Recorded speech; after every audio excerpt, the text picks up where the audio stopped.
तो आज हम लोग डिस्कस करेंगे रिकवरी स्टेजेस के ऊपर में। आप देख सकते हैं मैंने ब्लैक बोर्ड में लिख दिया है। यहाँ पे फिलहाल अभी 4 स्टेजेस लिखा गया है। इसके बाद और 3 स्टेजेस होता है। सबसे पहले मैं आपको बता देता हूँ ये 4 स्टेजेस क्या है। सबसे पहला है प्री कॉन्टेम्पलेशन। प्री कॉन्टेम्पलेशन का मतलब होता है जब कोई एडिक्ट है, वो अनजान है, उसको पता नहीं है कि उसके अंदर में नशा का प्रॉब्लम है या फिर उसको ट्रीटमेंट का दरकार है। वो जानता ही नहीं रिहैब क्या होता है, उसको यही नहीं पता कि नशा भी छुड़ाने का कोई रास्ता है। वो घर पे थोड़ा मोड़ा कोशिश किया भी होगा बट उसमें अनसक्सेसफुल रहा है कोशिश करने के बाद भी, या फिर बिल्कुल भी अनजान है कि शायद इसका कोई मेडिसिन आता है कि नहीं या फिर कोई तरीका है कि नहीं। जब कुछ भी वो नहीं जानता है उसको हम लोग बोलते हैं प्री कॉन्टेम्पलेशन। कॉन्टेम्पलेशन का मतलब होता है जो सेकंड स्टेज है, उसका मतलब होता है कि जब उसके अंदर में ये चीज़ आने लगेगा कि शायद हम जो चीज़ कर रहे हैं गलत कर रहे हैं, नशा करना मेरे लिए सही नहीं है, नशा करने की वजह से मेरा लाइफ बर्बाद हो रहा है, मेरा पढ़ाई छूट गया, बहुत सारा चीज़ में मेरा दिक्कत हो रहा है, मेरा माइंड थोड़ा क्रिमिनल जैसे हो गया है, मैं चोरी करने लगा हूँ, झूठ बोलने लगा हूँ। जब मन में ये सब चीज़ घूमने लगता है, लेकिन हम डर भी जाते हैं सोच सोच के, क्योंकि हमारा नशा इतना ज़्यादा बढ़ गया, हम इतना आगे निकल चुके हैं कि मन में डर आ जाता है कि कैसे होगा ये सब, और इतना ज़्यादा मैं नशा कैसे करने लग गया। तो वो क्या होता है, कॉन्टेम्पलेशन स्टेज होता है। जब कहीं ना कहीं थोड़ा थोड़ा हम लोग को हिंट मिल रहा है, या फिर फैमिली का कोई दोस्त यार कोई अचानक से बोल नहीं देता है, अरे यार तुम तो नशा करने लगे हो, तुम्हारा पहले जैसे हुलिया नहीं है, अब नशा करने की वजह से हम वीक हो गए, हमारा हेल्थ अच्छा नहीं है, अजीब सा हमारा चेहरा भी दिखने लग गया। तो कभी कभी कोई हम लोग को टोक देता है, रिलेटिव फ्रेंड्स कोई भी जब कोई टोक देता है तो हम लोग को मन में अचानक से उस दिन हम लोग सोच में पड़ जाते हैं, अरे यार हम तो नशा इतना ज़्यादा कर रहे थे और कैसे क्या होगा, हम छोड़ पाएंगे भी कि नहीं। या फिर अपने आप को झूठ बोलने लगोगे कि हाँ हम तो कुछ दिन नशा किए हैं, आगे जाके हम बंद कर देंगे, अभी थोड़ा समय ख़राब चल रहा है, काम वाम नहीं इसीलिए पीने चले जाते हैं, बाद में बंद कर देंगे। मन में सब चीज़ नहीं आता है, उसी को कॉन्टेम्पलेशन बोलते हैं। जब हल्का फुल्का तुम्हारा दिमाग में चल रहा है कि जो तुम कर रहे हो गलत है। तीसरा स्टेज होता है प्रिपरेशन। प्रिपरेशन का मतलब होता है जब तुम्हारे दिमाग में ये चीज़ आने लगेगा कि चलो अब नशा बंद करने का प्लानिंग करते हैं। कभी कभी हम लोग नहीं सोचते हैं आज आज लास्ट पिएंगे मन भर के, कल से बंद कर देंगे। प्रिपेयर होता है। या फिर कोई नया साल आने वाला रहता है, नवंबर दिसंबर में तेरे दिमाग में आएगा यार नया साल आने वाला है, चलो एक काम करते हैं, एक जनवरी से हम नशा बंद करने का पूरा ट्राई करेंगे और नशा बंद भी कर देंगे, क्योंकि अब मेरा बहुत ज़्यादा हो गया, उसके वजह से मेरा प्रॉब्लम चल रहा है।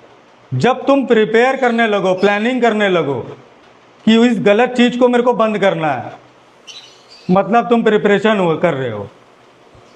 एग्जाम्पल के तौर पे मैं तुमको बोल देता हूँ, सपोज तुम कोई बिज़नेस स्टार्ट करने वाले हो, कपड़ा दुकान हो, कोई पेट्रोल पंप हो, या फिर कुछ भी हो, राशन दुकान हो।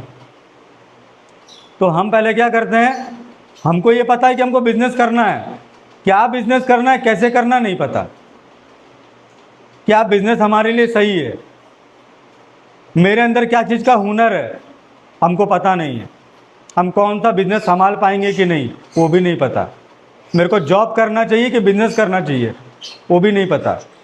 उसको बोलते हैं प्री कॉन्टेम्पलेशन। जब तेरे दिमाग में आएगा मैं बिज़नेस ही करूँगा या फिर मैं जॉब ही करूँगा, उसको बोलते हैं कॉन्टेम्पलेशन। जब तेरे को थोड़ा मोड़ा नज़र आ रहा है कि मेरे को क्या करना है, वो कॉन्टेम्पलेशन हो गया। उसके बाद आ जाता है प्रिपरेशन।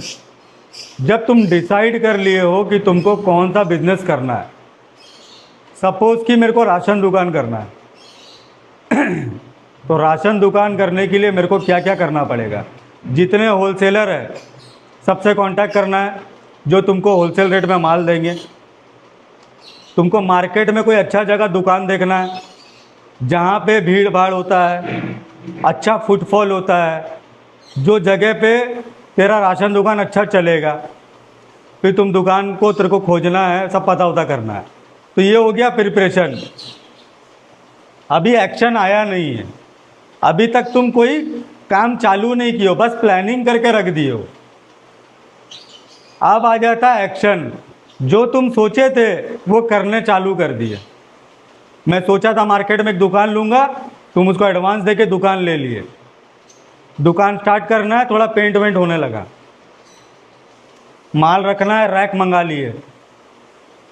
जो होलसेलर से तुमको माल लेना है उसको पैसा भेज दिए कि मेरा 1 तारीख से ओपनिंग है, तुम मेरे को माल भेज देना।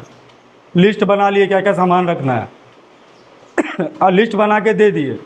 उसको बोलते हैं हम लोग एक्शन, कि जो ये प्लानिंग किया था करना चालू कर दिया।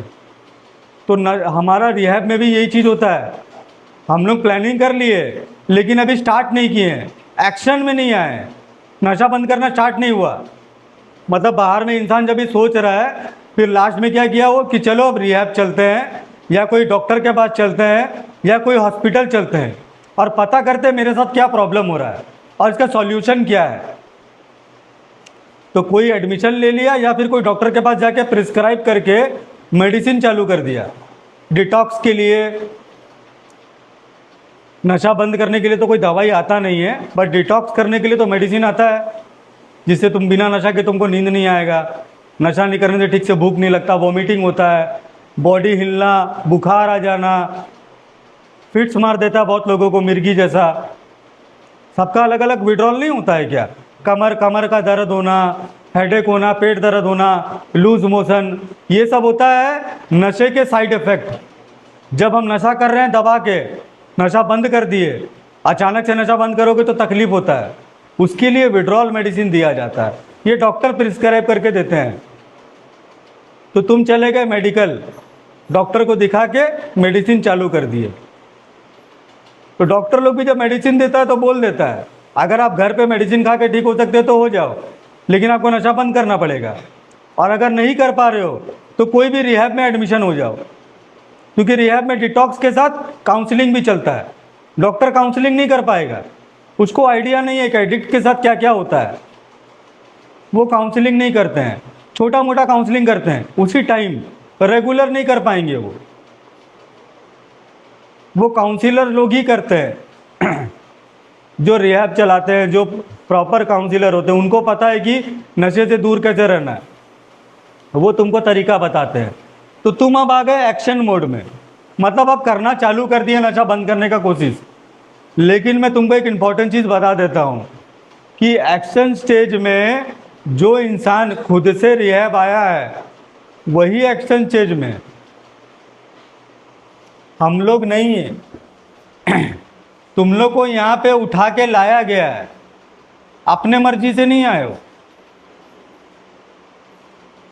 तुम्हारा एडमिशन तुम्हारे फैमिली वाले करवाए हैं, तुम्हारा पिकअप हुआ है, बिना बताए तुमको रिहैब लाया गया है, क्योंकि नशा छोड़ना कोई चाहता नहीं है।